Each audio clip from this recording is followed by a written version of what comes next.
Hi అండి, బాగున్నారా? నేను బాగున్నానండి. మీతో ఈరోజు మరి ఒక కథ పంచుకోవడానికి నేను ఇలా వచ్చేసాను. ఈ రోజుటి కథ పేరు నిర్లక్ష్యం.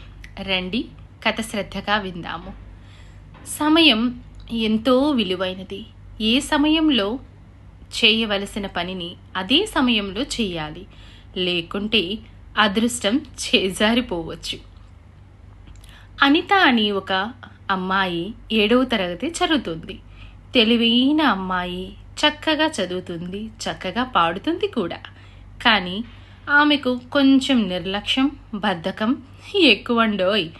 ప్రతి పని వాయిదా వేసుకుంటూ వస్తుంది. అలా చెయ్యవద్దు అనని వాళ్ళమ్మ ఎన్నోసార్లు చెప్పినా అనితను హెచ్చరించింది. కానీ అనిత నిర్లక్ష్యంతో ఆ మాటలు పట్టించుకునేది కాదు.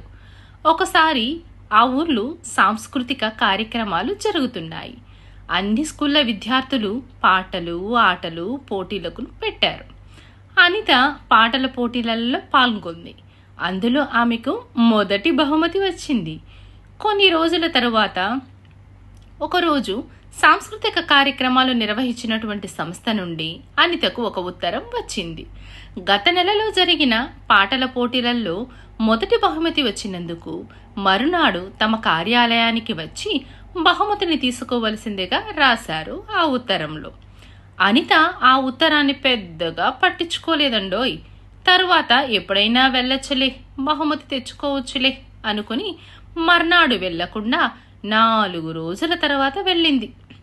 ఆ సంస్థ వారు బహుమతితో పాటు పట్టణంలో జరుగుతున్నటువంటి పెద్ద సర్కస్ చూడడానికి 2 టికెట్లు కూడా ఇచ్చారు. అయితే ఆ టికెట్లు అంతకు ముందు రోజే జరిగిన ఆటవవి.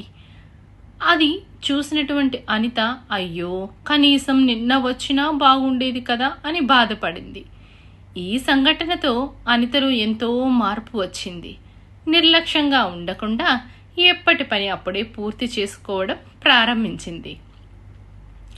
కారణం చిన్నదైనా సరే అనిత ఎంతో మార్పును తెచ్చుకునింది. కాబట్టి మనం మన జీవితంలో ఎంతో నిర్లక్ష్యంతో ఎన్నెన్నో విషయాలను మనం నష్టపోతూ ఉంటాము.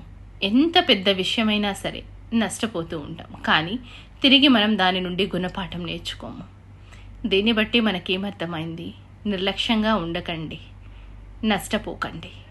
నా కథలు మీకు నచ్చుతున్నాయన్న ఉద్దేశంతోనే ఈ వీడియోలు తీయడం జరుగుతుందండి. ప్లీజ్ సబ్స్క్రైబ్, కామెంట్, లైక్ చేయండి. Thank you so much.